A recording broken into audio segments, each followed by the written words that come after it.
नमस्कार, स्वागत है आपका। आप देख रहे हैं प्राइम टीवी। मैं हूं आपके साथ अदिति मिश्रा और वक्त है प्राइम डिबेट का। पहलगाम आतंकी हमले के बाद से ही भारत और पाकिस्तान के बीच तनाव लगातार जारी है और इस बीच भारत की तरफ से पाकिस्तान पर एक्शन की बड़ी तैयारी चल रही है। भारत और पाकिस्तान के बीच बढ़ते तनाव के मध्य रक्षा सचिव राजेश कुमार सिंह ने सोमवार को प्रधानमंत्री मोदी से मुलाकात की। ये मुलाकात वायुसेना प्रमुख air chief marshal AP Singh की प्रधानमंत्री मोदी से मुलाकात के एक दिन के बाद हुई। माना यह जा रहा है कि इस बैठक में सुरक्षा स्थिति पर चर्चा हुई, जिसके बाद से ही पाकिस्तान में अफरा तफरी का माहौल है। इस वजह से पाकिस्तान इतना डर गया है, इतना भयभीत है कि हवाई बयानबाजी भी कर रहा है। पाकिस्तानी फौज पर नेताओं की पकड़ नहीं है, लेकिन पाकिस्तानी नेता और राजनयिक एक से बढ़कर एक बेतुके बयान दे रहे हैं। वहीं प्रधानमंत्री नरेंद्र मोदी ने पहले ही सेना को खुली छूट दी है ताकि वो अपने हिसाब से टाइम और टारगेट तय करके जवाबी कार्रवाई कर सकें। इसी के बाद से ही एलओसी पर तैनात बीएसएफ पाकिस्तान की ओर से की जा रही फायरिंग का मुंह तोड़ जवाब दे रही है। बौखलाया पाकिस्तान, डरपोक पाकिस्तान लगातार सीज फायर का उल्लंघन कर रहा है, लेकिन उसे वहां भी मुंह की खानी पड़ रही है।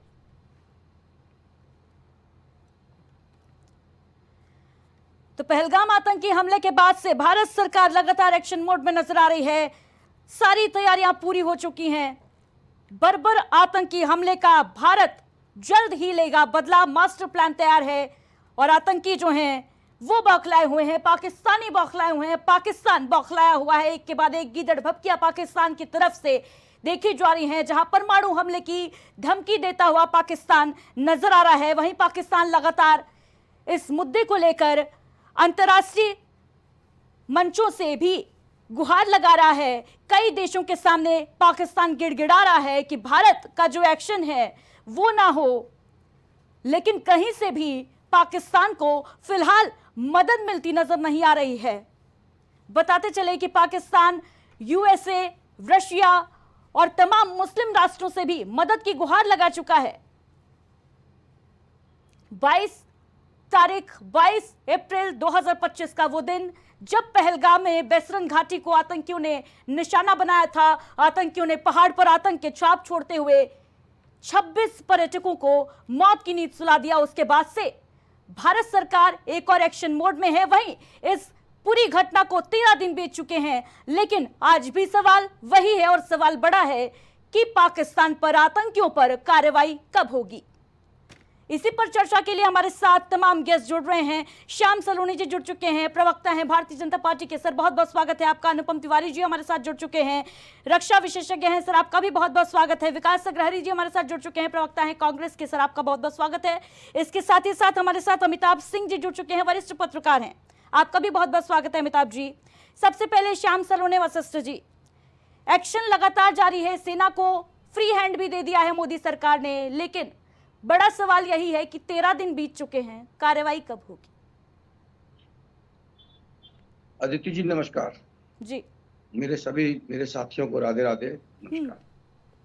देखिए अदिति जी, ये जिस तरीके से राफेल का मजाक अजय राजी ने बनाया ना कि राफेल का खिलौना दिखा रहे हैं, ये दो देशों के बीच की अगर जंग होती है तो उसमें बहुत रणनीतियां होती हैं, बहुत कूटनीतियां होती हैं।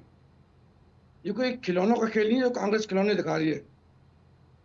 1971 में इंदिरा जी ने जब जंग हुई थी, इंदिरा जी के समय, तो इंदिरा जी चाहती थी कि तत्काल जंग हो, पाकिस्तान के ऊपर अटैक हो। अदिति जी तब के जनरल, उन्होंने साफ कहा था कि अभी हमको समय चाहिए, और उन्होंने समय मांगा था, लेकिन इंदिरा जी तब राजी लगभग नहीं हो रही थी। तो उन्होंने अपना इस्तीफा भी दिया था कि प्रधानमंत्री जी मेरी बात से सहमत नहीं है और हमको अब समय चाहिए। सेना को तैयारी करनी होती है, सेना तैयारी के साथ जाती है, और इंदिरा जी उनसे सहमत हुई। समय हुआ, लगभग 13 महीने के बाद वो युद्ध हुआ था जिसमें फतेह हुई, भारत की बहुत अच्छी जीत हुई। 80,000 के लगभग सैनिक भी उनके गिरफ्तार हुए थे, हालांकि बांग्लादेश भी बन गया था। लेकिन सवाल ये है अदिति जी, हमें देश पर आक्रमण करना है।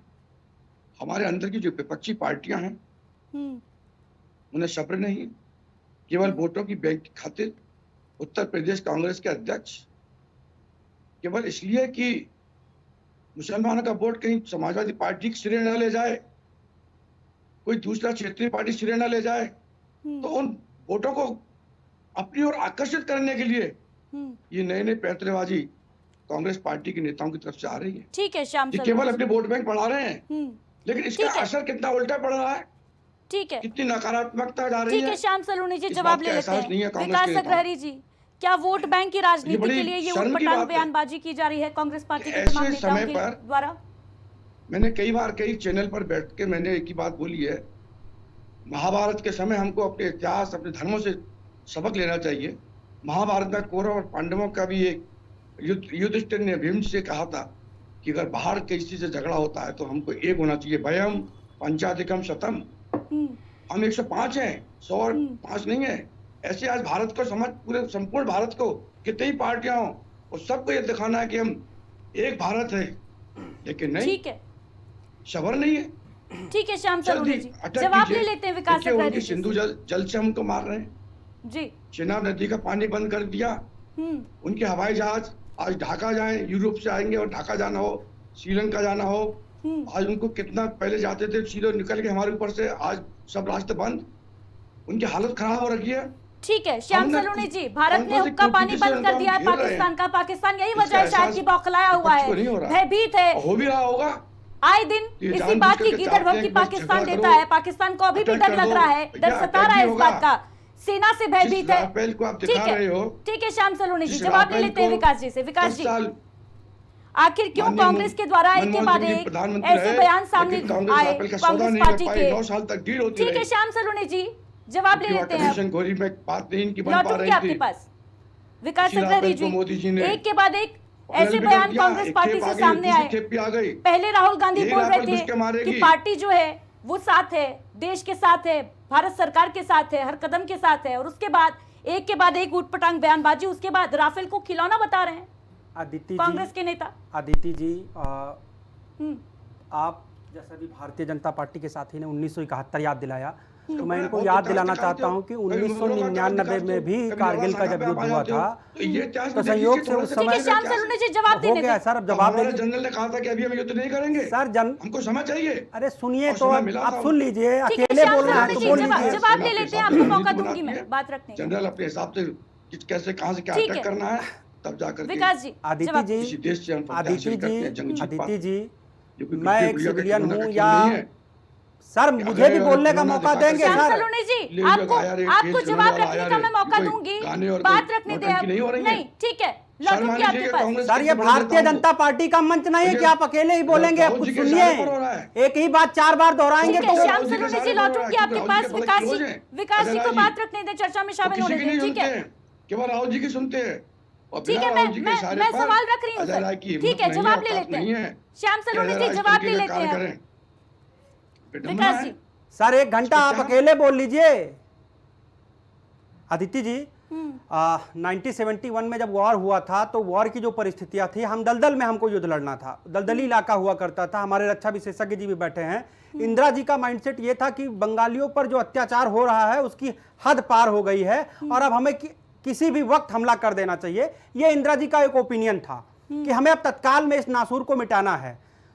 रक्षा जो आर्मी के हमारे सैम मानेकशॉ जी थे, उन्होंने कहा कि इंदिरा जी ये संभव नहीं है।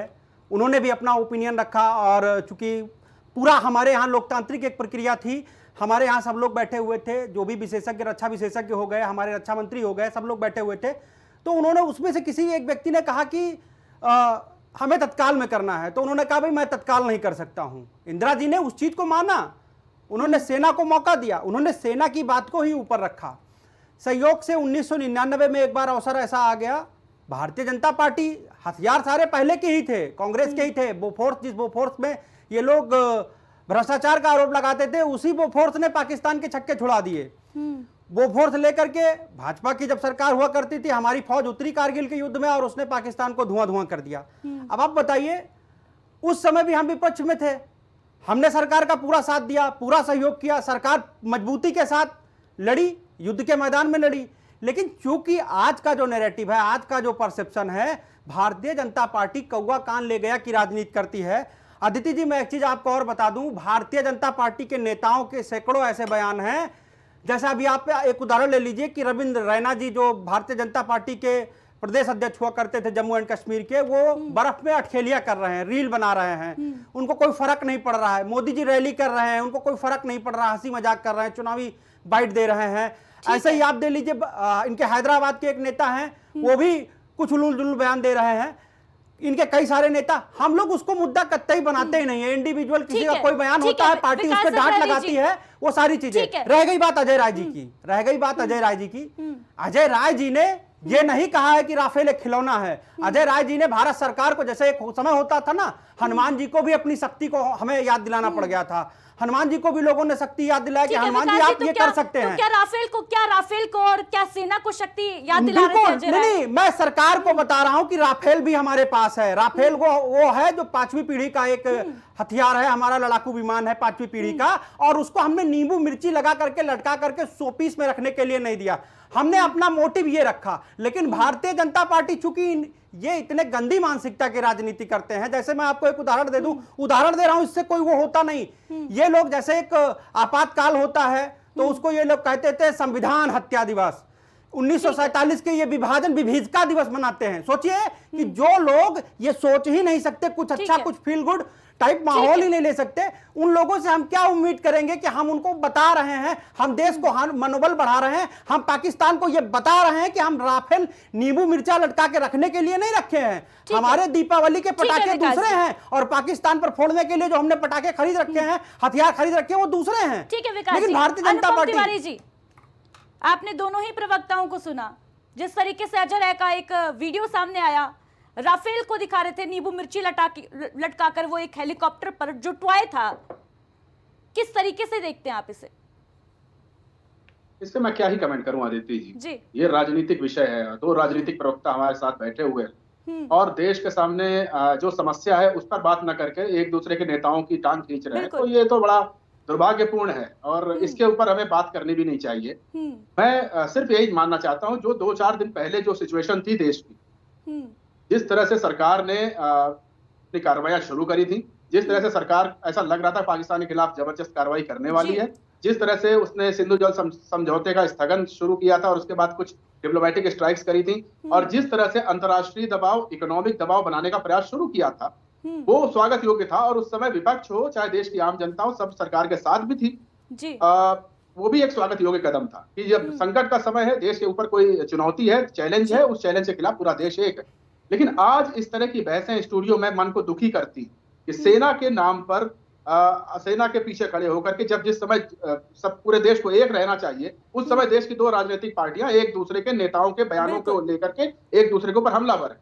उस समय एक पार्टी 1971 को याद कर रही है, उसमें कमियां ढूंढ रही है, तो दूसरी पार्टी 1971 के अलावा 1999 कारगिल में कमियां ढूंढ रही है। तो ये बहुत ही दुर्भाग्यपूर्ण है और मुझे लगता है कि इस विषय पर बात जितनी कम हो उतना ही सही है, क्योंकि देश इस समय जो सबसे कम जो चीज चाहता है वो यही चाहता है कि देश की दो बड़ी पॉलिटिकल पार्टीज आपस में एक दूसरे के ऊपर इस समय इस तरह का व्यवहार ना करें।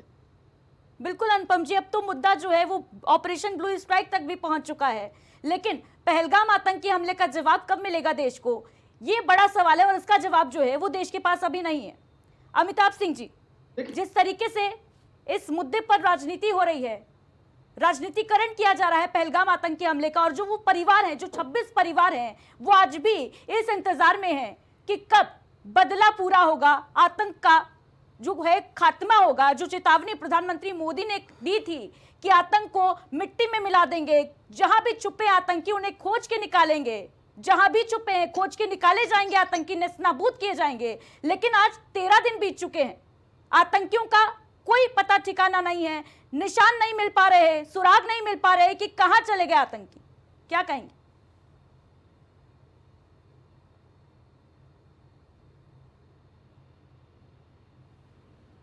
युद्ध नहीं हो रहा, वो इस बात को नहीं समझ रहे हैं कि युद्ध शुरू हो चुका है।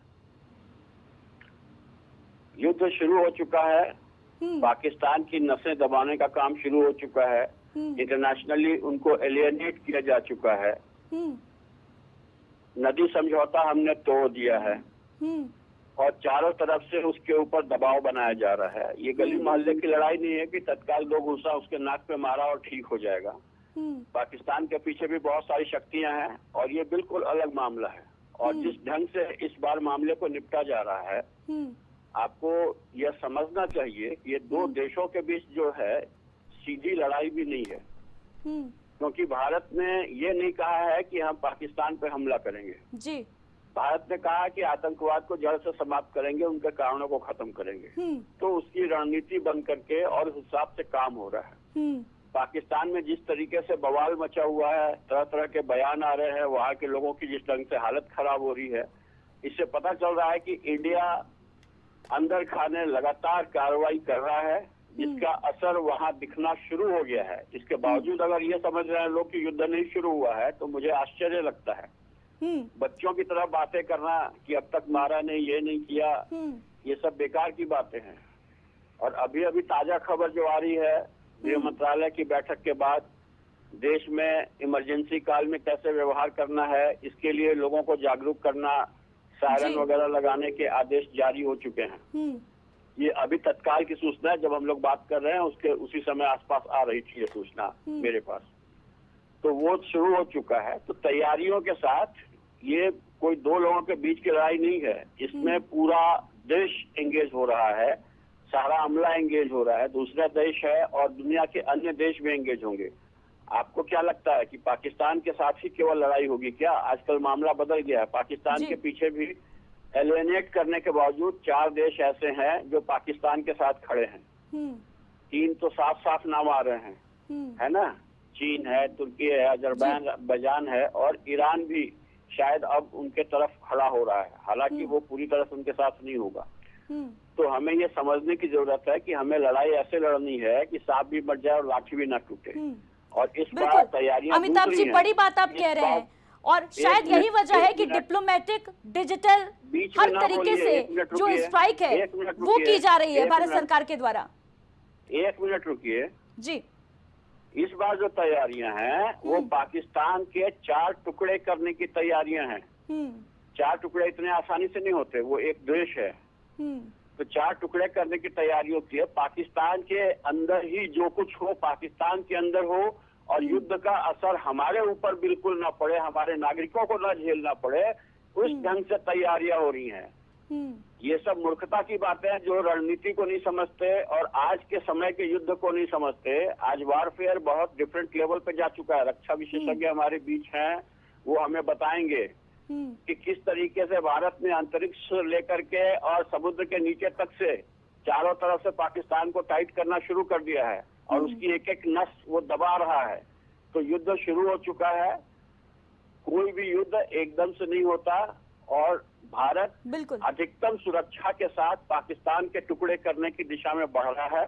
मेरे ख्याल से ये अगले 4 महीने में निर्धारित होगा और 14-15 मई के बाद आपको एक्शन साफ साफ दिखने लगेगा। पानी बंद किया, ये एक्शन भी दिख रहा है।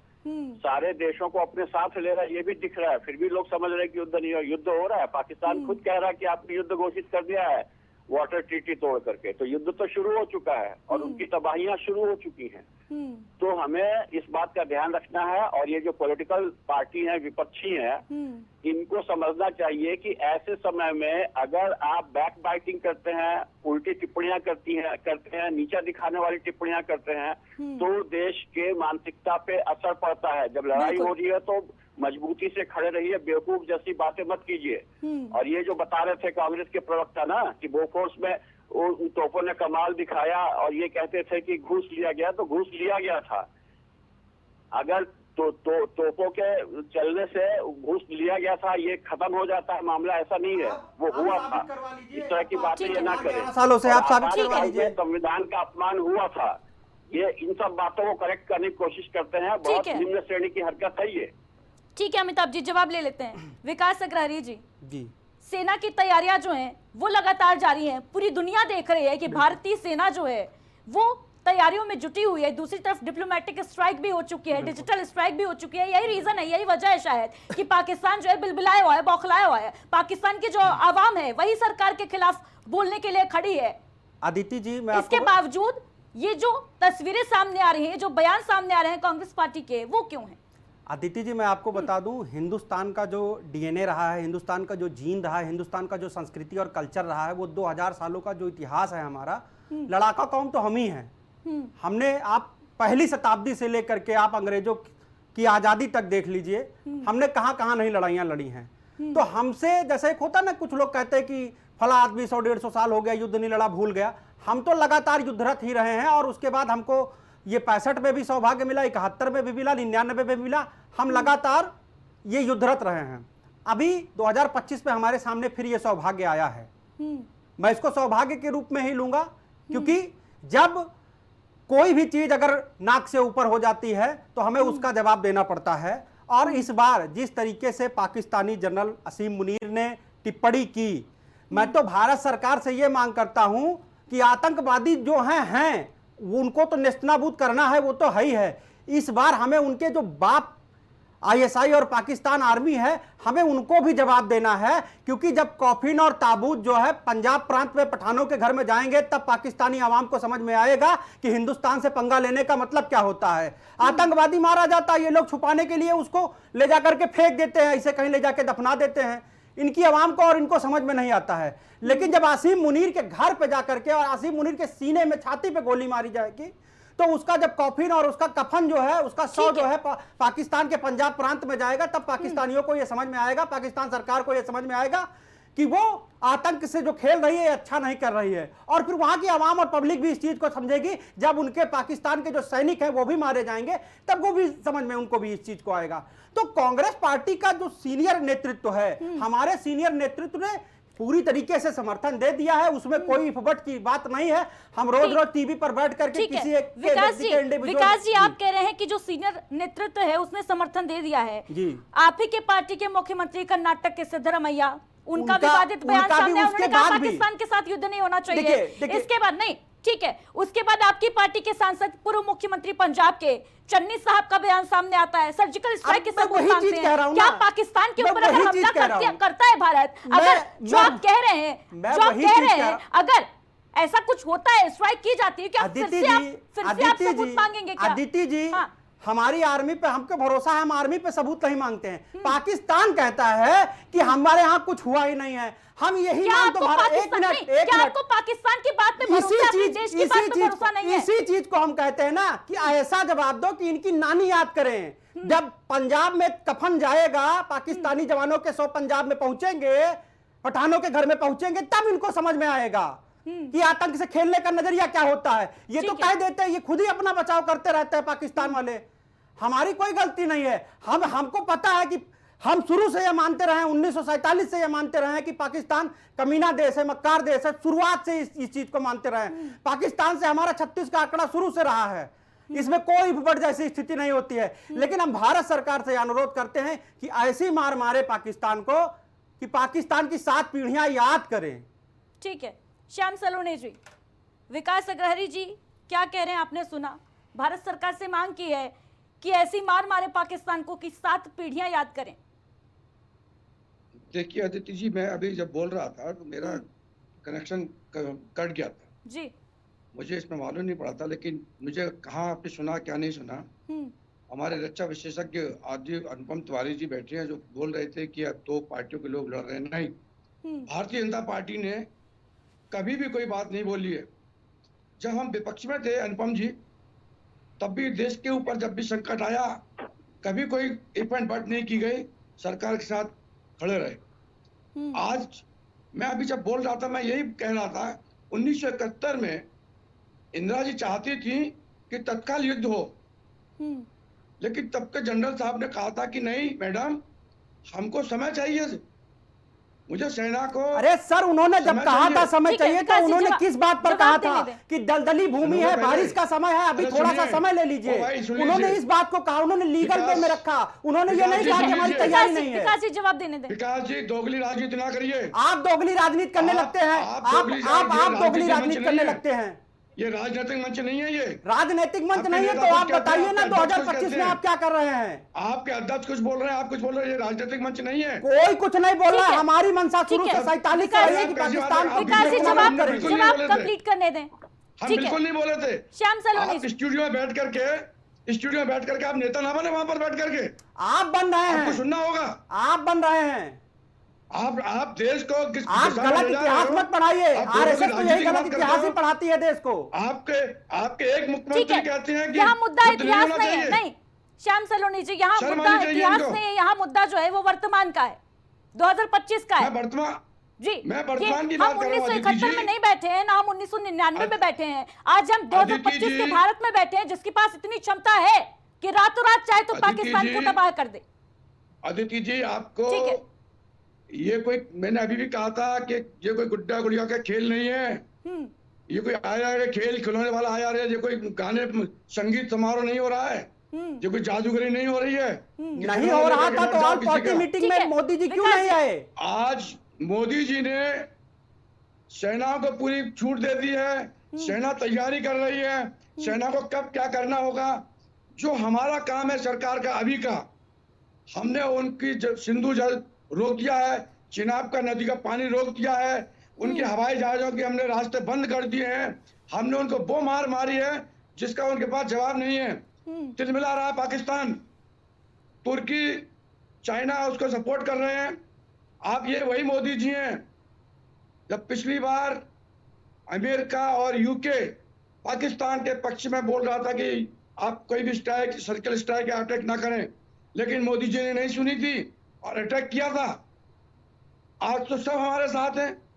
आज भी आरएसएस ऐसे ही झूठ स्थापित करता है, राष्ट्रपति ने आरएसएस की विचारधारा ऐसे ही झूठ स्थापित करती है। रक्षा विशेषज्ञ जी बैठे हुए हैं, रक्षा विशेषज्ञ जी बैठे हुए हैं, पूछ लीजिए अमेरिका और यूके ने कोई टिप्पणी की हो, अमेरिका या यूके की कोई टिप्पणी आई हो। ठीक है, आप केवल मुसलमानों को खुश करने के लिए मैं भारतीयों की बात करता हूं सर, मैं भारतीयों की बात करता हूं। कम से कम इस मुद्दे पर तो राजनीति मत करिए, इस मुद्दे पर तो राजनीति मत करिए। अमेरिका में और यूके की इतनी औकात नहीं है कि वो अनुपम तिवारी जी 21वीं सदी के भारत को आकर के हाथ दिखा सके। ठीक है, हमारे साथ रक्षा विशेषज्ञ भी जुड़े हुए हैं, उन्हीं से जान लेते हैं सर, उन्हीं से जान लेते हैं कि भारत सरकार जो कर रही है वो नहीं। ठीक है, उन्हीं से जवाब ले लेते हैं। हमारे सीमा है अदिति जी, मैं 10 सेकंड ले रहा हूं केवल जी, आप 10 सेकंड का सुन लीजिए। हमारे गुजरात में और राजस्थान में भी सीमा लगती है पाकिस्तान की, कश्मीर में भी लगती है। ऐसा क्या कारण है कि वो कश्मीर में आकर के ही आतंकवाद फैलता है? क्योंकि वहां के स्थानीय लोगों का समर्थन मिलता है, गुजरात और राजस्थान में समर्थन नहीं मिलता इन लोगों को। इसलिए सैफुद्दीन सोच कहते हैं कि पाकिस्तान से झगड़ा नहीं करना चाहिए। इसीलिए अब्दुल्ला बुखारी भी बोल रहे हैं कि पानी नहीं बंद करना चाहिए, क्योंकि इनके पेट में दर्द हो रहा है। और यही कांग्रेस की भाषा बोल रही हैं, कांग्रेस के नेता यही बोल रहे हैं। इनके दामाद, इनके बहनोई विकास के औकात में रहने कंटाक कर दूंगा, साले दुरुस्त हो जाएगा। बहनोई होंगे तेरे। पटना जी बोल रहे हैं, अरे बेशरम आदमी, देशद्रोही हो। ठीक है, देशद्रोही हो तुम, देशद्रोही तुम हो। तुम्हारे मेहमान बोलते हैं, ये तुम्हारा बहनोई नहीं बोलता है। भाटरा कौन है तुम्हारा? तेरा बहनोई होगा, पाकिस्तान तेरा बहनोई होगा। शर्म नहीं आती है क्या श्याम सरोनी जी? शर्म नहीं आती है क्या? वो बोलते हैं इस तरीके की 26 लोगों की मौत हो गई सर, आप लोग अभी भी राजनीति पे जुटे हुए हैं। ये किस तरीके की भाषा है? तमीज से ये बोल रहे हैं पाकिस्तान की भाषा। श्याम सरोनी जी, शर्म नहीं आती है क्या? शर्म इनको आनी भाषा की मर्यादा तो रखिए सर, कम से कम कार्रवाई नहीं कर पा रहे तो भाषा ही मर्यादित रखिए। भाषा बताइए। 26 लोगों की मौत हो गई, 26 लोगों की मौत हो गई सर। क्या नहीं, ये किस तरीके की भाषा का प्रयोग कर रहे हैं आप दोनों लोग? आप बताइए भाषा का। आप चैनल पर बैठ के इस तरीके की भाषा का प्रयोग कर रहे हैं। प्रियंका जी का शर्म नहीं आती है? जनता देख रही है आपको। ठीक है, अनुपम तिवारी जी, ठीक है सर, ठीक है, नहीं ठीक है, मैं समझ गई हूँ। आप लोग राजनीति से बाज नहीं आएंगे। लोग मरे चाहे कुछ हो, आप लोग की राजनीति जो है वो चमकनी चाहिए। अनुपम तिवारी जी, आपसे जानना चाहूंगी मैं, बता दिया आपने। ठीक है, आपने सुना प्रवक्ताओं को, लगातार ये लोग जो है राजनीति से बाज नहीं आ रहे हैं। पहलगाम आतंकी हमला जो तरीके से हुआ उसके बाद हालांकि कार्रवाई की जा रही है, डिप्लोमेटिक स्ट्राइक की गई, डिजिटल स्ट्राइक की गई, तमाम तरीके से पाकिस्तान के ऊपर जो है पाकिस्तान की कमर तोड़ने की कोशिश सरकार लगातार कर रही है। क्या कहेंगे, कितना इफेक्ट आने वाले दिनों में देखने को मिल सकता है इस स्ट्राइक के बाद? देखिए, सबसे दुखद तो ये है अदिति जी कि 2025 से बैठ करके 1971 की बात हो रही है। दूसरी दुखद बात यह है कि घटना हो जाने के बाद 26 निरपराध लोगों के मारे जाने के बाद इस तरह की राजनीति हो रही है। यहाँ पर सैफुद्दीन सोज और अब्दुल्ला बुखारी जनक किसके किसके नाम आ गए, रॉबर्ट वाड्रा और ये और वो, दुनिया भर की बातें हो गई, लेकिन विषय गंभीरता कहाँ पर है? हमें सरकार से अकाउंटेबिलिटी चाहिए। देखिए अब मैं बहुत तल्ख होने जा रहा हूँ, सरकार से अकाउंटेबिलिटी चाहिए। ये घटना जहां पे हुई वो घटना कैसे हुई, आज तक कोई व्यक्ति उसके ऊपर क्या अकाउंटेबल हुआ, क्या उसके ऊपर जांच चल रही है, इसकी इंफॉर्मेशन कहां तक पहुंची, एनआईए कहां क्या रिपोर्ट कर रही है, क्या एनआईए की जांच चल रही है, बंद हो गई है, ये सब चीजें पहले होनी चाहिए, अकाउंटेबल पैरेलली। दूसरी चीज, पाकिस्तान के खिलाफ हम क्या कार्रवाई कर रहे हैं? हमने पहला स्टेप पूरा कर लिया, मैंने पहले बताया था सरकार का यह पहला कदम स्वागत योग्य है, लेकिन सरकार से यह भी हमें पूछना चाहिए, क्या सरकार आर्टिकल 370 हटाने के बाद से ये मान के बैठ गई थी कि पाकिस्तान सुधर गया है? पाकिस्तान के हमने वो इलाके क्यों नहीं चिन्हित किए थे, और अपनी सेना को जो हम अब फ्री हैंड दे रहे हैं उस समय फ्री हैंड क्यों नहीं दिया था कि आर्टिकल 370 हटने के बाद अगर एक भी घटना इस तरह की होती आतंकवादी भारत के किसी भी जगह पर, न सिर्फ कश्मीर, न सिर्फ राजस्थान, न सिर्फ गुजरात, कहीं पर भी होती है, तो क्या हमने वो स्थान चिन्हित किए थे कि विद इन 24 आवर हमको मार गिराएंगे, या हम उनको आतंकवाद घटना होगी और उसके बाद पाकिस्तान को विद इन 24 आवर हम एक ऐसा हमला कर देंगे? हमने पहले ही चिन्हित करके रखने चाहिए थे। देखिए यही होती है तैयारी, ये होती है प्रोएक्टिवनेस। आपको हमेशा पाकिस्तान जैसे पड़ोसी से जब डील करना है तो प्रोएक्टिव रहना पड़ेगा, आपको इस तरह से उसको उसकी हर याद दिलानी पड़ेगी। आपने बालाकोट स्ट्राइक कर ली, आपने सक्सेसफुल उरी का बदला ले लिया, लेकिन उसके बाद आप ये क्यों मान जाते हैं कि पाकिस्तान बहुत सुधर जाएगा, पाकिस्तान हमारे ऊपर हमला नहीं करेगा? और अगर आप ये नहीं मानते हैं, अगर पाकिस्तान को रोग नेशन मानते हैं, तो आपकी तैयारियां उस तरह की होनी चाहिए थी। आपको इस 15 दिन बाद बड़ा युद्ध करने के लिए, 15 दिन कन्वेंशनल वार के लिए 15 दिन या 20 दिन या 1 महीना, 4 महीना, 6 महीने लग सकते हैं, लेकिन पाकिस्तान की जिस तरह की हरकतें हैं, जो आपको पता है कि वो इस तरह की हरकतें करता रहेगा, उसके लिए उसके अलग अलग ठिकानों पे आपको कुछ इस तरह की तैयारियां रखनी चाहिए थी, जिनको प्रीएम्प्टिव एक्सरसाइजेस कहा जाता है, जो इजराइल जैसे देश लगातार करते रहते हैं अपने दुश्मनों के ऊपर, जो रशिया जैसे देश लगातार करते रहते हैं अपने दुश्मनों के ऊपर। प्रीएम्प्टिव हमले आपको करने पड़ेंगे, वो भी 24 से 48 घंटे के अंदर। वो देश आतंकी हमले करना भूल जाए, उसके बाद आप बड़ा सिनेरियो देखिए। आपने ठीक है, बाकी सब चीजें अच्छी करी हैं, मुझे 100% यकीन है कि देश की सरकार पाकिस्तान को इस बार कड़ा सबक सिखाएगी, लेकिन 26 जाने चली गई है ना, उनकी अकाउंटेबिलिटी भी तो होनी चाहिए। और उसके बाद अनुपम तिवारी जी, बड़ी बात आप कह रहे हैं, बड़ी बात आप कह रहे हैं सर, कि अकाउंटेबिलिटी जो है वो सरकार को लेनी पड़ेगी, क्योंकि 26 लोगों की जान गई, और पाकिस्तान में नहीं गई, भारत में गई, कश्मीर में गई, वेस्टर्न घाटी में गई, पहलगाम में गई। क्या कहेंगे श्याम सलोनी जी, अकाउंटेबिलिटी कब लेगी सरकार?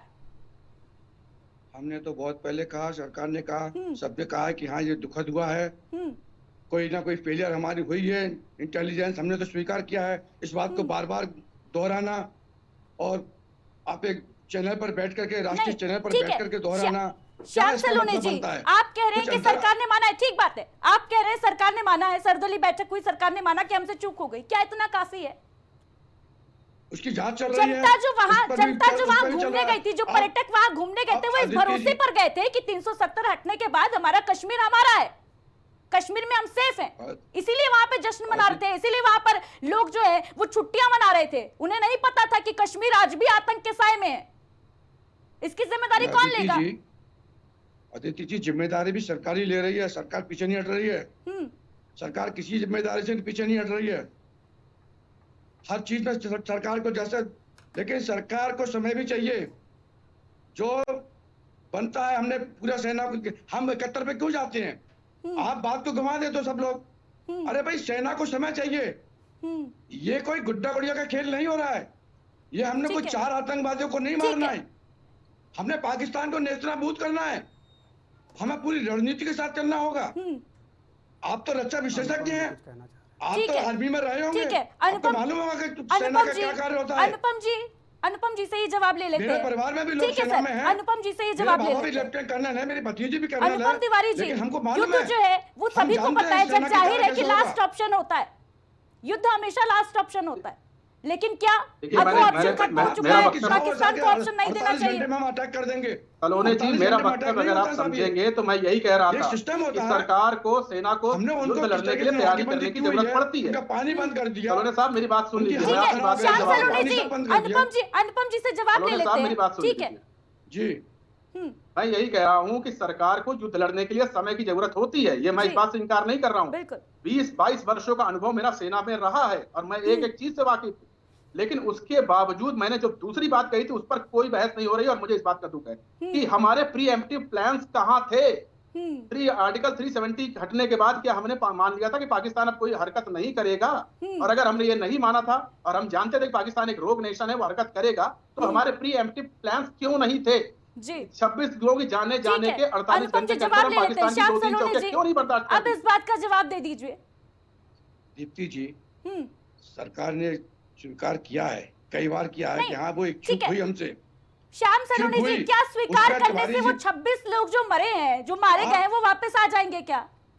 वो वापस नहीं आएंगे, उनके बदले में 26,000 शेर आएंगे। वजह क्या रही? नहीं, देश ये जानना चाह रहा है, नहीं श्याम सलोनी जी, आज देश ये जानना चाह रहा है कि आखिर क्या वजह रही कि वहां पर सुरक्षा बल नहीं थे?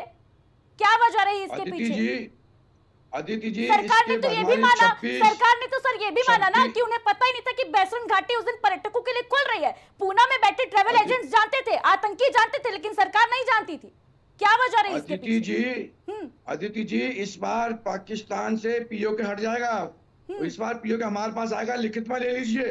ठीक है, जो हम बोल रहे हैं वो लिखित में ले लीजिए। जवाब जो नहीं, ये सवाल नहीं था सर, कैसा खत्म हो जाएगा, ये सवाल नहीं था। ये 26 जान हमारे लिए बहुत महत्वपूर्ण है, ये दोबारा घटना नहीं घट सकती है। सवाल लेकिन ये है सर कि घटना घटी क्यों, घटना घटी क्यों, ये सवाल है। सुरक्षा बल वहां पर तैनात क्यों नहीं थे बैसरन घाटी में? पर्यटकों की जान के साथ खिलवाड़ क्यों हुआ, ये सवाल है, इसका जवाब दीजिए। अब हम उसके ऊपर बात नहीं कर सकते। ये सवाल कई बार आया है, सरकार ने स्वीकार किया है लेना चाहिए और आगे की कार्रवाई उस हिसाब से करनी चाहिए। चूक हुई है, उसका टीपे बार-बार नहीं दोहरा सकते हैं। सबक जरूर लेना श्याम सलोनी जी, विकास अग्रवाल जी, सरकार ने स्वीकार किया। विकास जी कुछ कहना चाह रहे हैं, सुन लेते हैं। क्या चाहते हैं उस पर? ठीक है श्याम सलोनी, उसका हम क्या उसका दिखाएं कि कैसे चूक हुई, क्यों हुई? अरे कोई चूक हो गई, उस पर कार्रवाई चल रही है, कैसे हो गई, कार्रवाई चल रही है। ठीक है श्याम सलोनी जी, ठीक है, ठीक है, हर चीज को एक मुद्दा नहीं बना जाता चैनल पर। अदिति जी, इस देश में जब 26/11 का हमला हुआ था तो मोदी जी साहब आए बैठे और वो मुंबई में दूसरे दिन उन्होंने एक प्रेस कॉन्फ्रेंस की थी और वो कहा था उन्होंने बाकायदा कि अब तो टेक्नोलॉजी इतनी हाई है, आतंकियों के फ़ोन रिकॉर्ड कैसे नहीं किए जा सकते हैं, व्हाट्सएप पर कैसे उनको चीज़ों को टैकल नहीं किया जा सकता है, सैटेलाइट से हम कैसे नहीं देख सकते हैं, एक भी मेल होता है तो सारी जानकारी हमको पता चल जाती है। लेकिन चूंकि संघी गटर में इतना ज्यादा पानी बह चुका है गंदा गंदा कि ये जब सत्ता में होते हैं तो ये सब कुछ भूल जाते हैं और जब विपक्ष में होते हैं तो ये खाली आरोप आरोप आरोप खेलते हैं। हमारी पार्टी, हम अपोजिशन में आज हैं, हम लोगों ने सरकार से सिर्फ यही मांग की कि ऑल पार्टी मीटिंग बुलाइए। ऑल पार्टी मीटिंग में हमने ये उम्मीद की थी प्राइम मिनिस्टर जी आएंगे और सिर्फ एक भरोसा हमको ये देंगे कि देश कठोर से कठोर कार्रवाई के लिए तत्पर है, थोड़ा सा समय लगेगा, आप लोग पूरा धैर्य रखिए, हम बदला लेंगे। हमारे यहां पुलवामा हुआ था, पुलवामा के समय में प्रधानमंत्री ही नरेंद्र मोदी जी ही थे। मैं कांग्रेस का प्रवक्ता हूं और पूरे गट्स के साथ ये कह रहा हूं, भाजपाइयों में इतनी नैतिकता, इतनी मर्यादा नहीं होती है। मोदी जी आए, उन्होंने सब शहीदों को प्रणाम किया, परिक्रमा की और ये कहा उस समय कि जवाब मिलेगा, करारा मिलेगा, मुंह तोड़ जवाब मिलेगा। हमने स्वागत किया। हम प्रधानमंत्री जी से अपने यही तो मांग करते हैं कि आप पार्लियामेंट को, आप देश को ये मुंह खोल करके बताइए और स्पष्ट शब्दों में ये बताइए कि इस बार पाकिस्तान को ऐसा सबक सिखाएंगे कि 7 पीढ़ी याद रखेगी। हमने संसद का विशेष सत्र बुलाने की मांग की प्रधानमंत्री नरेंद्र मोदी जी से, मोदी जी उस पर भी नहीं बोले। राष्ट्रीय अध्यक्ष के पुत्र कहते हैं कि बालाकोट में क्या हुआ, सवाल अरे सर, मोदी जी को जवाब देना है, मोदी जी को जवाब देना है, राष्ट्रीय अध्यक्ष के बेटे को जवाब नहीं देना है। इस देश में 140 करोड़ लोग हैं, उनको जवाब नहीं देना, जवाब नरेंद्र मोदी जी को ही देना है।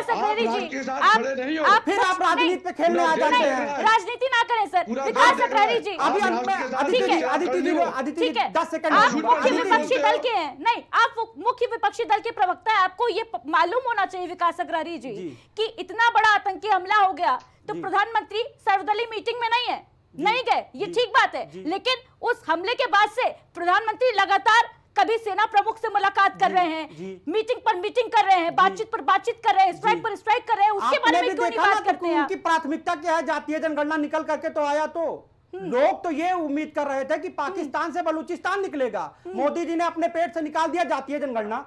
ये लो, ठीक है, खैर वो अमिताभ सिंह उत्तर में उसे मैं अनुपम जी के सवाल का जवाब दे रहा हूं।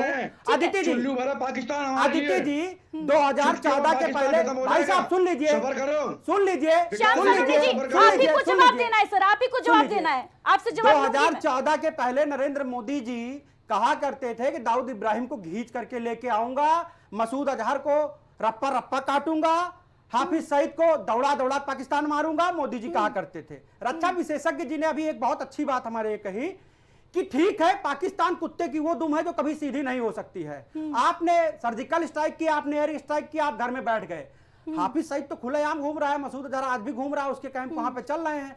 एक आध हमारी ब्रह्मोस मिसाइल वहां पहुंचती, जरूरी थोड़ी ना, डॉक्टर ने थोड़ी मनाया। अरे वो लगातार, वो तो साले ये कहते हैं कि हम 1000 सालों तक लड़ेंगे तुमसे युद्ध, अप्रॉक्स वार लड़ेंगे। भाई हमको जब मौका मिलेगा, मसूद अजहर हमारा दुश्मन है, डंके की चोट पर है, दाऊद इब्राहिम हमारा दुश्मन डंके की चोट पर है, हाफिज सईद हमारा दुश्मन डंके की चोट पर है। मोदी जी एकाध ब्रह्मोस मिसाइल उधर भी घुमा दे, खाली पाकिस्तान के प्रधानमंत्री नवाज शरीफ के यहाँ बिरयानी खाने के लिए प्लेन ही घुमाएंगे। ठीक है, ठीक है।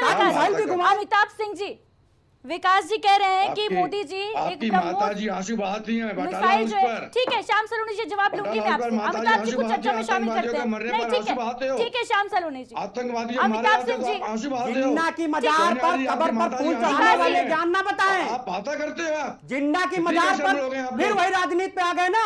कितने सेंसिटिव चर्चा भटपैयों से हो ही नहीं सकती। ठीक है ये विकास लोग जी, इतने ठीक है श्याम गलीज सलोनी हैं जी, कि देश के हर एक जरूरी मुद्दे पर राजनीति घुसेड़ देते हैं। ठीक है अमिताभ सिंह जी, अमिताभ सिंह जी क्या कहेंगे इस पर? इन्हें चुप कराइए जरा जी।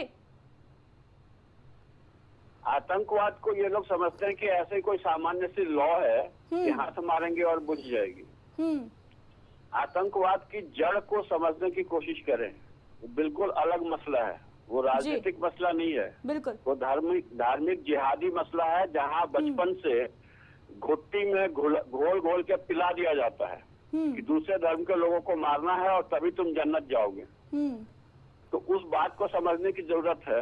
और जो लोग अभी ये दावा कर रहे हैं एक पठानकोट की घटना को लेकर, भूल जाते हैं ये लोग कि इनके राज में देश भर में बम फटते थे, कहीं भी कोई भी गोलीबारी हो जाती थी जी, वो सब घटनाएं ये लोग भूल गए। कश्मीर में 370 बनाए रख के और समस्या को जिंदा रखने में और पाकिस्तान को ऊपर चढ़ाने में जितना इन लोगों ने काम किया सर, नरेंद्र मोदी जी ने तीसरा टर्म जब से लिया है तब से 125 जवानों की घाटी में जान जा चुकी है आतंकवादियों के साथ ही। आपने गिन ली 125। विकास जी आंकड़े भारत सरकार के मेरे नहीं ठीक है विकास चक्रवर्ती जी, अमिताभ जी को बात नहीं सर, ऐसे चर्चा नहीं होगी, अमिताभ जी को बात कंप्लीट करने दें। ठीक है श्याम सलोनी जी, अमिताभ जी बात कंप्लीट करें अपनी। इनको इतनी आपने इनको परमिशन ठीक है क्या दे दी बीच में? अमिताभ जी को बात अपनी पूरी करने दें। अमिताभ जी, इन्हें बीच में बोलने से बिल्कुल स्पष्ट मना कीजिए जी। यह इनके किस्से में गिनाने लगूंगा तो इनके राज रहने तक जिन परिस्थितियों में हमारा देश था, किसी भी शहर में कोई भी सुरक्षित नहीं होता था। आप ट्रेन में बस में चलते वक्त सुरक्षित नहीं होते थे, कब कहाँ बम फट जाएगा आपको पता नहीं होता था। उस समय इनको कोई सावधानी नहीं ध्यान आती थी और ये कभी कोई ऐसा कार्यक्रम नहीं कर पाए कि सही ढंग से आतंकवाद का इलाज हो। आज कम से कम सही ढंग से इलाज तो हो रहा है। और पाकिस्तान एक रोग स्टेट है जिसको इन्होंने ही बनाया है, इन्होंने ही जन्म दिया है पाकिस्तान को और हमेशा जो है उसके साथ ये खड़े रहे हैं। और आज भी पाकिस्तान के खिलाफ, आतंकियों के खिलाफ कुछ होता है तो इनके ही वकील जाकर के आतंकियों को 2-2 बजे रात में सुप्रीम कोर्ट से राहत दिलवा देते हैं। तो इन्हें पता नहीं है कि ये क्या कह रहे हैं और ना इनकी चर्चा करने की कोई जरूरत है। अब आपको एक और नई खबर बता देता हूँ जी। 10 बड़े प्रमुख संगठनों के, आतंकी संगठनों के सरगनाओं का नाम फाइनल हो चुका है जिनको निपटाने के लिए सरकार की लिस्ट बन चुकी है। बहुत तेजी से और बहुत सारा काम हो रहा है। सरकार की कोशिश ये है कि भारत की जमीन पे एक कतरा खून ना बहे, जो होना है पाकिस्तान में हो, इसलिए पूरी तैयारियों के साथ काम हो रहा है। और आपको मैं बता दूं कि कश्मीर में चुनाव की जल्दी इन्हीं लोगों की थी और इन्हीं के वकील जाकर के सुप्रीम कोर्ट में जबरदस्ती भिड़े हुए थे कि कैसे वहां पे चुनाव हो जाए। अभी परिस्थितियां नहीं थी वहां पे कि वहाँ पे जो है ऐसी सरकार छोड़ी जाए, वहाँ जो सरकार है, प्रशासनिक अमला है, वो नहीं संभाल सकता स्थितियों का, ये भी बहुत स्पष्ट है। केवल पुलिस हाथ में होने से नहीं होता है, क्योंकि सरकार के बहुत सारे अंग होते हैं और उनको छूट मिलती है खुल के काम करने के लिए। ठीक है, ठीक है, विकास अग्रवाल जी जवाब देना चाह रहे हैं। ठीक है अमिताभ जी, 3 साल वहाँ पे राष्ट्रपति शासन रहना चाहिए था, उसको इन्होंने छुड़वाया, इलेक्शन हुआ और फिर ऐसी घटनाएं शुरू हो गई हैं। ठीक है, हमारे साथ में बोलने से मना कीजिए इस आदमी को। सर मेरा ही टर्म है, को इतना मेरा ही टर्म है, मेरा ही टर्म है। अमिताभ जी जवाब ले लेते हैं, जवाब लीजिए। अब विकास अग्रवाल जी बोलिए। रक्षा विशेषज्ञ जी भी यहाँ पर बैठे हुए हैं और वरिष्ठ रफूगर ने जो अभी भाजपा सरकार के वरिष्ठ रफूगर अमिताभ सिंह जी ने जो भी जवाब दिया है कि चुनाव नहीं होना चाहिए था। रक्षा विशेषज्ञ जी बैठे हुए हैं, वो यह बताएं कि चुनाव हो जाने से कौन सी सुरक्षा की ऐसी जिम्मेदारी है जो राज्य सरकार के हाथ में चली गई। ये क्या भाषा, कौन सी ऐसी सुरक्षा की जिम्मेदारी है जो राज्य सरकार के हाथ में चली गई। रक्षा विशेषज्ञ जी बैठे हुए हैं। असस्फा आज भी घाटी में लागू है, असस्फा आज भी घाटी में लागू है। ये आतंकवादियों का मिलने केंद्र शासित प्रदेश जम्मू एंड कश्मीर है, वहां पे सारी चीजें लॉ एंड ऑर्डर से लेकर हर एक चीज की जिम्मेदारी केंद्र सरकार की है। रक्षा विशेषज्ञ जी बैठे हुए हैं, सारी चीजें वो टैकल कर देंगे। लेकिन अमिताभ सिंह जी, इनको दोषारोपण चूंकि विपक्ष को देना है तो ये बड़ी आसानी के साथ क्यूट तरीके से कह देंगे भैया वहां पर तो सारी जिम्मेदारी उमर अब्दुल्ला की है, चुनाव हो गया तो उमर अब्दुल्ला जिम्मेदारी निभाएं। उमर अब्दुल्ला एक होम गार्ड का ट्रांसफर नहीं कर सकते घाटी में, आपको ये पता होना चाहिए। बताने दीजिए इनको, जरा मुझे बताने दीजिए इनको। ठीक है विकास जी जवाब ले लेते हैं। अमिताभ जी। हाँ, मैं इन लोग बता दूं इनको अभी प्रशासनिक अमले के हरकतों का इनको पता नहीं है। आपको पता है वहां पे जब 370 हटाई गई उस दौरान आपको पता है कितने विभागों के कितने सैकड़ों कर्मचारियों को जो आतंकियों से मिले थे और आतंकियों को पनाह देते थे, उन सबको निकाला गया। आपको पता है हर एक विभाग में आतंकी के समर्थक घुसे हुए थे और आज भी अभी यहाँ पे पाया गया है। रक्षा विशेषज्ञ जी बैठे हुए हैं। ठीक है विकास जी, एक और हुकारी भरवा लेते हैं, अभी वो बोलेंगे इस चीज को। डीजीपी ने 36 करोड़ रुपए का मकान खरीदा है जम्मू एंड कश्मीर के डीजीपी ने। ठीक है विकास अग्रवाल, 36 करोड़ रुपए का मकान खरीदा है। अमिताभ जी बीच में ना बोलने के लिए बोलिए। ठीक है अनुपम जी, मैंने लगातार की है। अनुपम जी, राजनीति अपनी जगह होती रहेगी। ठीक है, आतंकवाद के समर्थक लोग कांग्रेस वाले, ठीक है अमिताभ जी, ठीक है लौटूंगी आपके पास। अनुपम जी, बड़ी खबर ये सामने आ रही है कि आतंकी जो हैं उनके चेहरे चिन्हित कर लिए गए हैं सेना के द्वारा। कार्रवाई जल्द हो सकती है। इससे पहले अमेरिका के उपराष्ट्रपति ने भी जब बातचीत की थी तो ये कहा था कि भारत सरकार को वैसा ही कदम उठाना चाहिए जैसा अमेरिका ने लादेन के खिलाफ उठाया था। क्या ऐसी ही स्ट्राइक कर सकती है सेना आतंकियों के खिलाफ? देखिए करना चाहिए, मैं तो यही मानता हूँ करना चाहिए, इस तरह की स्ट्राइक करनी चाहिए। और बल्कि मैं तो इससे एक कदम आगे कहूंगा कि जब मैं बार बार जिस चीज की वकालत करता हूँ कि हमें एक ऐसा मैकेनिज्म तैयार करना है पाकिस्तान के खिलाफ। जब तक पाकिस्तान नाम का देश इस दुनिया के नक्शे पे है तो वो भारत का दुश्मन रहेगा। तो भारत का ये जिम्मेदारी बन जाती है कि एक ऐसा मैकेनिज्म तैयार करे जिससे कि पाकिस्तान की तरफ से कोई भी हिमाकत हो, एक भी हमारे शख्स के ऊपर खरोंच भी आए तो पाकिस्तान के किसी ना किसी शहर में बम फूटना चाहिए, पाकिस्तानी किसी ना किसी इंस्टीट्यूशन के ऊपर मिसाइल का हमला होना चाहिए, पाकिस्तान के किसी ना किसी व्यक्ति की जान जानी चाहिए। इस तरह का मैकेनिज्म डेवलप करना पड़ेगा। तभी तो मैं कह रहा हूं कि 370 हटने के बाद से इस तरह का मैकेनिज्म डेवलप किया जाता। ऐसा नहीं है कि सरकार को बताया नहीं गया होगा। बड़े बड़े बुद्धिमान लोग बैठे हुए हैं, सेनाएं सब इस तरह की चीजों में काम करती हैं। सेनाओं के पास इस तरह के प्लान भी हमेशा रहते हैं और आगे भी रहेंगे। देखिए पाकिस्तान बड़ा इश्यू नहीं है, पाकिस्तान के आतंकवादी बहुत बड़ा इश्यू नहीं है। भारत की ताकत को देखते हुए उनको हम, जो मेरा खुद का आंकलन है, मैं अलग अलग चैनलों पर बैठकर कहता हूं, अगर आज फुल फ्लेज्ड वार पाकिस्तान से शुरू हो जाए हिंदुस्तान का, तो वो कितनी भी न्यूक्लियर वार की धमकियां देता रहे, पाकिस्तान सिर्फ अपने पेट्रोल डीजल से हार जाएगा हिंदुस्तान से। उसके पास इतना ईंधन नहीं है कि वो अपने हवाई जहाज उड़ा सके, उसके पास इतना ईंधन नहीं कि अपने टैंक चला सके, अपने गोले बारूद चला सके, और जो उसकी जो 3-4 दिन की जो रसद रहेगी उसको हम अरब सागर से ब्लॉक कर सकते हैं। हमारे पास वो ताकत है। अनुपम जी, बड़ी बात आप कह रहे हैं कि पाकिस्तान जो है भारत के सामने कुछ भी नहीं है। ये पूरी दुनिया जानती है, जग जाहिर है कि पाकिस्तान जो है भारत के सामने कुछ भी नहीं है, और है तो बच्चा भारत का ही। बाप तो हमेशा बाप तो बाप ही रहेगा ना, बेटा क्या कर लेगा बाप के सामने। फिलहाल अनुपम जी, आपसे एक और जानकारी लेना चाहूंगी मैं, क्योंकि ये सवालात भी उठ रहे हैं। पाकिस्तान में जो पहलगाम आतंकी हमला हुआ, लोकलाइट्स का सपोर्ट सामने निकल कर आया। लोकलाइट्स पर लगाम कसने के लिए क्या कुछ कदम सरकार को उठाने चाहिए? क्योंकि ये देखा गया है कि घर का भेदी ही लंका ढाता है, ये कहावत भी कही जाती है।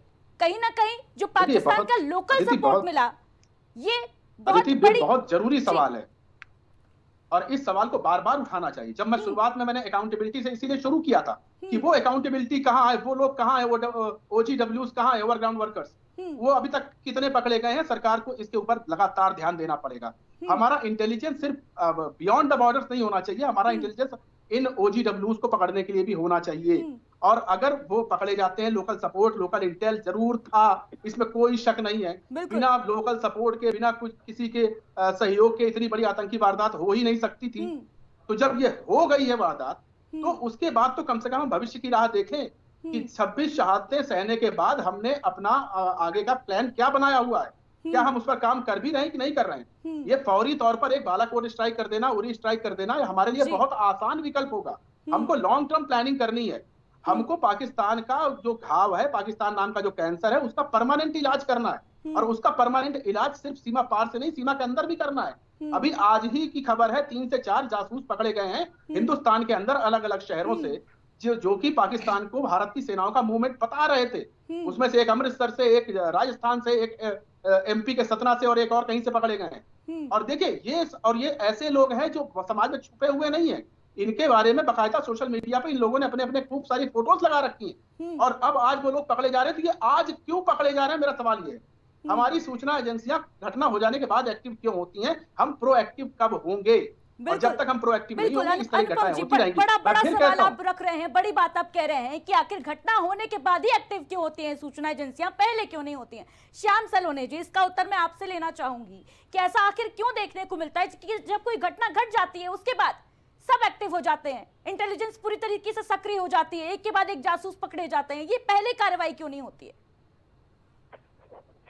देखिए अदिति जी, कभी कभी ऐसी घटना हो जाती है जिस पर जो सख्ती से कार्रवाई की जाती है, लेकिन आज मैं आपको उस पर हम बोल बता चुके हैं। जहाँ फेलियर हुए हैं उस पर जांच चल रही है, ठीक है, ये बार बार प्रश्न नहीं है। लेकिन आज का मैं आपको एक चीज क्लियर कर दूं कि कांग्रेस को बहुत अच्छे से मालूम है और पूरा देश जानता है कि मोदी जी छोड़ने वाले नहीं है। ये बहुत अच्छे से मालूम है। अब इनका जो चल रहा है सिस्टम, ये अपने नेताओं से बार बार इस तरीके से बयान दिला रहे हैं कि किसी तरीके से, ठीक है श्याम सलोनी जी, नहीं श्याम सलोनी जी, शायद आप मेरा सवाल नहीं समझ पाए सर। मेरा सवाल ये था, भ्रमित करके मेरा सवाल कांग्रेस बीजेपी नहीं था सर। मेरा सवाल ये था, मेरा सवाल देश की सुरक्षा से जुड़ा हुआ था कि आखिर घटना होने के बाद ही क्यों एक्टिव होते हैं, पहले क्यों नहीं होते हैं? अदिति जी, मैंने आपके सवाल का जवाब दिया, आपने शायद सुना नहीं। मैंने कहा था कि कहीं पर फेलियर हुआ, कहीं कुछ मिस्टेक हुई, उसकी जांच चल रही है। ये श्याम सलोनी जी, ये जानकारी दें सबसे पहले तो मुझे। ये तय है कि बदला लिया जाएगा, आतंकिस्तान जो है नेस्तनाबूद होगा, और प्रधानमंत्री मोदी भी इस बात का ऐलान कर चुके हैं, चेता चुके हैं कि कार्रवाई ऐसी होगी कि जिसने किसी ने कल्पना उसकी नहीं की होगी, कल्पना से परे होगी। लेकिन ये जो घटनाएं होती हैं, पहले एक्टिव क्यों नहीं होते हम? दूसरा सवाल ये है कि कश्मीर जो है वो कश्मीर भारत का कश्मीर कब बनेगा? आज भी जब पर्यटक कश्मीर घूमने जाते हैं तो लोग उनसे पूछते हैं, वहां के लोकलाइट्स पूछते हैं, क्या तुम हिंदुस्तान से हो? ये सवाल कब बदलेगा? अब ये जो स्ट्राइक होगी ना, वो पूरा कश्मीर पूरा भारत के नक्शे में होगा, जिसे POK हम बोलते हैं।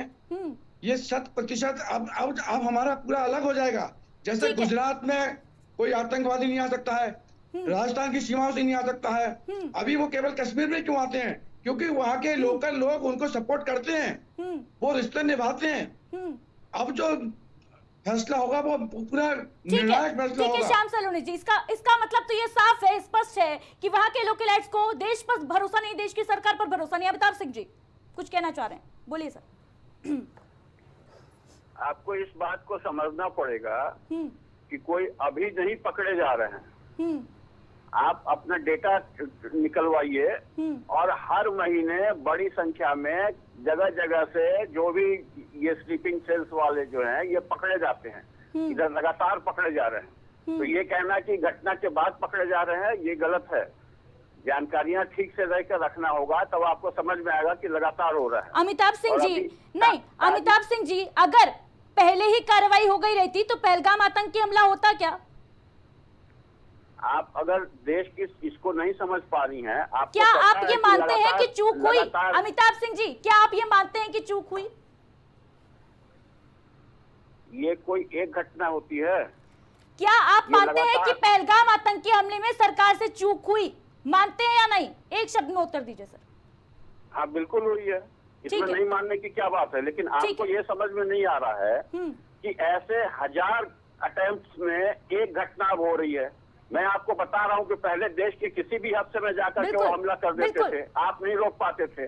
बिल्कुल अमिताभ जी, कश्मीर तक में रुके हुए हैं और पिछले एक साल का पठानकोट में हो गया था वो। अमिताभ जी, ये देश क्या था? ये देश भी मानता है, ये देश भी मानता है कि जब से मोदी सरकार सत्ता में आई, पूरा देश जानता है इस बात को, तब से जो आतंकी हमले हैं भारत में वो कम हुए। ठीक है, ये अपसाइड डाउन एकदम से खत्म नहीं हो सकता, खास करके तब जब देश के अंदर इतनी बड़ी संख्या में आतंकवादियों के समर्थक लोग ही नहीं, राजनीतिक दल बैठे हुए हैं, सामाजिक संगठन बैठे हुए हैं, जिनका पूरे देश में नेटवर्क फैला हुआ है, वकीलों में नेटवर्क फैला हुआ है, कोर्ट में फैला हुआ है, शिक्षा संस्थानों में फैला हुआ है। आपको कैसे लगता है कि एक दिन में खत्म हो जाएगा ये सारी चीजें? अमिताभ जी, बड़ी बात आप यहाँ कह रहे हैं तो जननी है पाकिस्तान से बाद में निपटना चाहिए, पहले देश के जो गद्दार बैठे हैं, देश के अंदर जो गद्दार बैठे हैं, उनसे निपटने की आवश्यकता है। आप सभी का हमारे साथ जुड़ने के लिए बहुत बहुत शुक्रिया।